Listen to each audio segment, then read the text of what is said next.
We asked healthcare professionals to describe their experience of the pandemic. 3 questions were asked. The first question is, how would they describe their experience in 3 key words?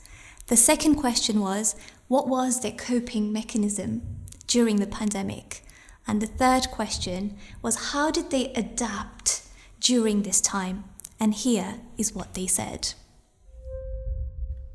The 3 words I would use to define the COVID-19 pandemic are humbling, exhausting, redefining. Frustrating, exhausting, and tiring. Worried, grateful, frustrated. Tough, challenging, rewarding. It was a challenge, it was a test, but more importantly, it was an opportunity to prove how resilient and how great the NHS can be. What was important for my resilience was increasing my self-care on my days off, making sure that when I was struggling, asking for help and supporting others around me. Just to understand that everybody is going through what I've been going through. We all are on the same boat. When I thought about the fact those people lying in the hospital during the pandemic could just as easily be my family member, I wanted to give them the care and compassion that they deserve. So my main coping mechanism has been having a really good support in terms of family and friends. Getting off the train a few stops earlier and walking home, and this has helped to clear my head. To make sure that I exercise every day, to make sure I meditate every day. The love and support of my family and friends and my colleagues, all going through the same thing, and just knowing that we're all in this together. As we can see from the video, there's a lot of positive and negative emotions shared. Some of the words that have been used are scared, fearful, worried. All of these emotions that were building up during the pandemic when they had to go to work. There's also positive emotions that have been shared, such as dutiful, redefining, and words that really bring out the best in them, and something has changed in between all of these emotions, between positive and negative emotions. Can you think of a time where you were at your lowest? Something that happened in your life that really tested your resilience? Where were you? What was the situation in your life? What was going on? It could be a loss of a friend. It could be a loss of a relationship. It could be a loss of a family member. Financial crisis. What was the situation that really tested you? And how did you come out of that stronger? What was your coping mechanism? Jordan Peterson talks about chaos and order in his book, The 12 Rules for Life. He was a former professor at Harvard University, and he's now a professor of psychology at the University of Toronto. He talks that without chaos, there cannot be the real growth. So chaos is needed in our lives. The pandemic has been some sort of chaos in our lives where we haven't expected this to come to us. So how we've dealt with it has been very different, and everybody had a different coping mechanism. So how do we actually define resilience, and what does resilience actually mean to us individually in our lives, and what can we change to become more resilient? The dictionary I'd like to bring to your attention that has a different definition. So it sort of talks about bouncing back to our original form. And I'd like you to take a moment to think about this, bouncing back to the original form. We'll come back to this as we unravel the talk, but I'd like to just bring together the 4 pillars of resilience within this talk. So the 4 pillars of resilience constitute this one big unit, and they're all interconnected, so you can't have one without the other one. The 4 pillars are emotional resilience, physical resilience, mental resilience, and social resilience. So let's pick the first of the 4 pillars, and that is emotional resilience. Emotional resilience is how we deal with our emotions, the feelings that we have, both the positive and the negative. In the video, as we mentioned earlier, there were talks such as being fearful of not knowing what was coming ahead of us, going home to your family and worrying that you might be spreading the virus to them, being uncertain of when all of this was going to end. And it caused a lot of turmoil with our emotions. Now, when it comes to dealing with emotions and being emotionally resilient, it's important that we take ourselves away from our own emotions and be able to see these emotions as a third person. What are these emotions telling us? What are they asking of us? And seeing them from a third person is really important. One of the healthcare professionals in the video talks about the fact that mindfulness was such a powerful tool that they used. And there's a lot of studies, scientific studies, that have proven that mindfulness and meditation sort of can rewire the way our brain works and can make us more emotionally intelligent. So that's a key aspect on how we can strengthen our emotional resilience. There's a book by Stephen Covey, The 7 Habits of Highly Effective People, where he talks about the model of the circles. Now, in his book, he talks about 3 circles. You've got the circle of concern on the outside, you've got the circle of influence in the middle, and then you've got the circle of control right in the middle. If we think of the pandemic as being the circle of concern, it's causing a lot of concern amongst all of us, a lot of uncertainty, a lot of not knowing when we will actually come out of it. If we invest our energies in that circle of concern, there is not much that we can do because that is already happening all around us. And the impact that we can have on that circle is very limited. So where we spend our energies is important. Then we come down to the middle circle, which is a circle of influence. Now, if you're carrying a lot of positive energy around and you go to your friends and you spread that positive energy, you're able to influence how somebody else is feeling about themselves. So the circle of influence has got some sort of more control compared to the circle of concern. Now, your greatest power is the circle of control. This is where we are able to change things the most. It doesn't necessarily mean that we're changing things on the external, but it means that we're changing things on our internal. Being able to see these emotions and actually doing something about them. A lot of people during the pandemic started journaling, which helped to manage these emotions. We as human beings are the most complex of creatures. Both neurologically, physiologically, you name it, we've got it all. So how can we develop and cultivate this emotional intelligence? Some of the practical things that we can do is to stand away from our emotions. Some of the ways to do it is journaling, being able to talk to someone about it, and also mindfulness practice, really digging into and tapping into something that you probably haven't experienced in a way that we are experiencing now. This brings us on to the second pillar, which is physical resilience. Now, when you think of physical resilience, you're thinking, right, I'm going to get up, I'm going to go for a run, I'm going to go for a cycle, and I'm going to really change the way I feel about my body. But physical resilience means very different to different people. Physical resilience impacts and changes as you age. Physical resilience changes depending on the disease status a person has. In the video, a lot of healthcare professionals are talking about the fact that exercise was so important to them.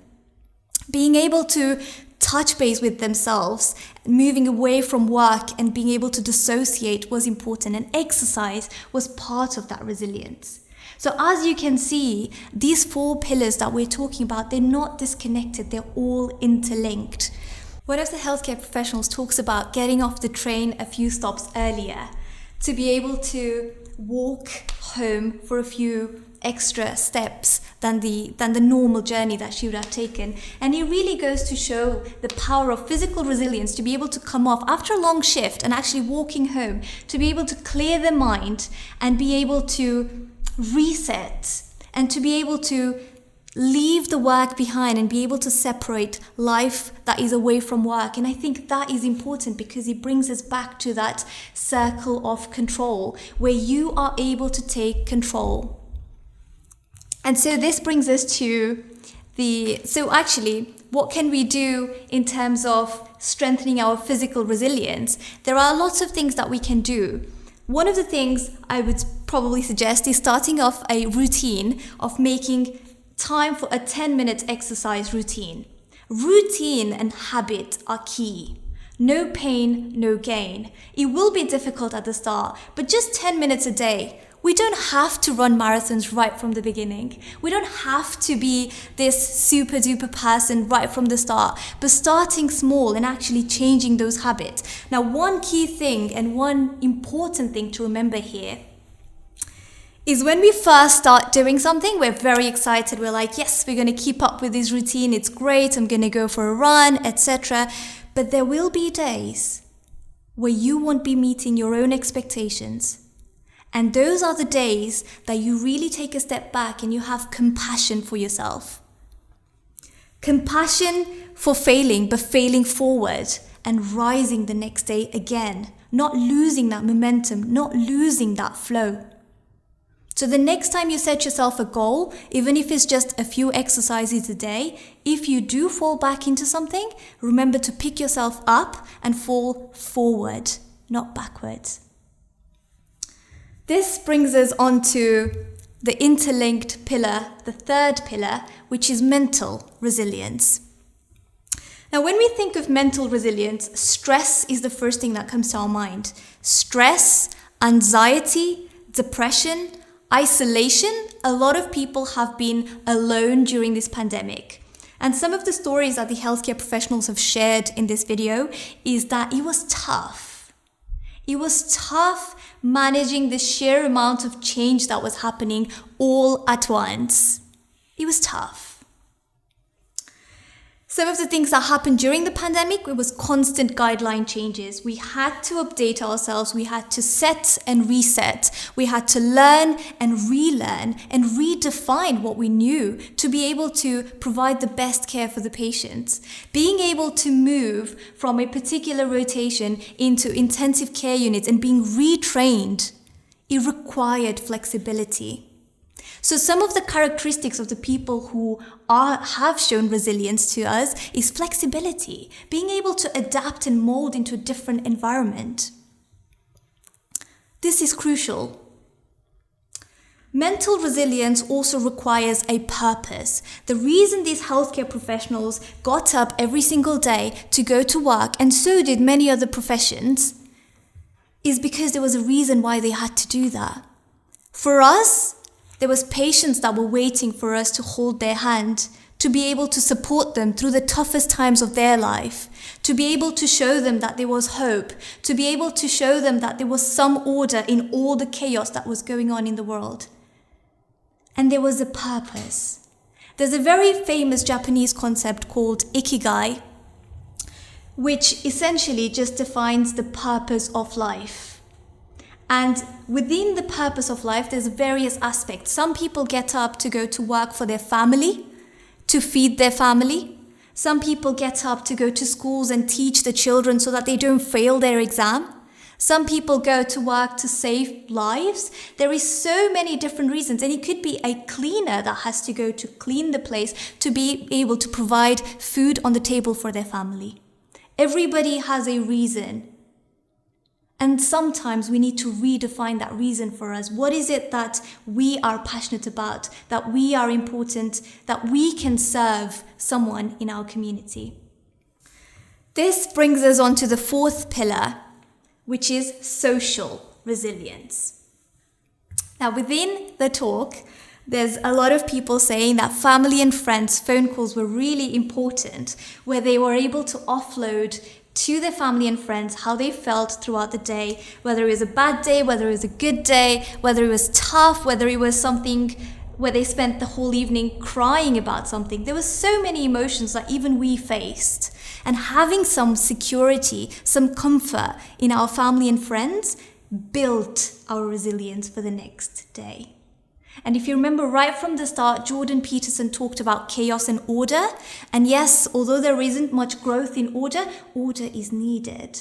That safe and comfort place is needed to be able to feel recharged. Social resilience was also all of us coming up on a Thursday evening and clapping for the NHS staff, showing solidarity to one another. Being able to say, do you know what? If one person falls down, in the video they mentioned that the other one would pick the other one up. And knowing that there was a unit of us together working for the same reason, for the same purpose.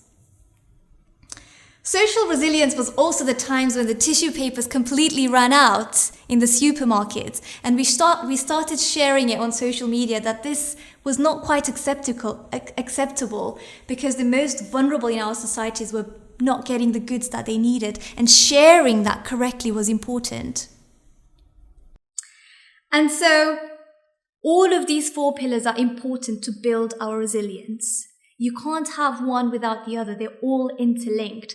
And right at the beginning, we talked about the dictionary definition of resilience and how it was bouncing back to the original. And I challenge you to think differently. Advancing despite adversity. We are advancing. Each time we're facing with a challenge, we are moving forward. We're becoming bigger. We're becoming better. We're becoming a better version of ourselves. We're almost coming out of the pandemic at some point. And what is it that you want to do when you come out back into the society? Do you want to be the same you? Or do you want to change the way you are? Do you want to become a better version of yourself? For some, it might be serving their communities. For others, it might be serving their families. For others, it might be there to support their friends.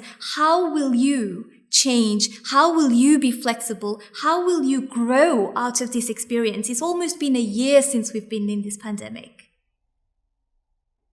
And so I'd like to close this talk by sharing a story from one of my patients. This was an 84-year-old female patient with advanced stage 4 lung cancer at the end stages of her life in the palliative care setting. And when asked what resilience meant to her, she said, "Never give up." Never give up. Words that we've used before, words that we've heard before, words that have meant different things at different stages of our lives. Going forward, no matter what adversity and challenge we face, never give up. So the next time you have a challenge and the time comes for you to take an action, take that moment before the moment ceases. Thank you.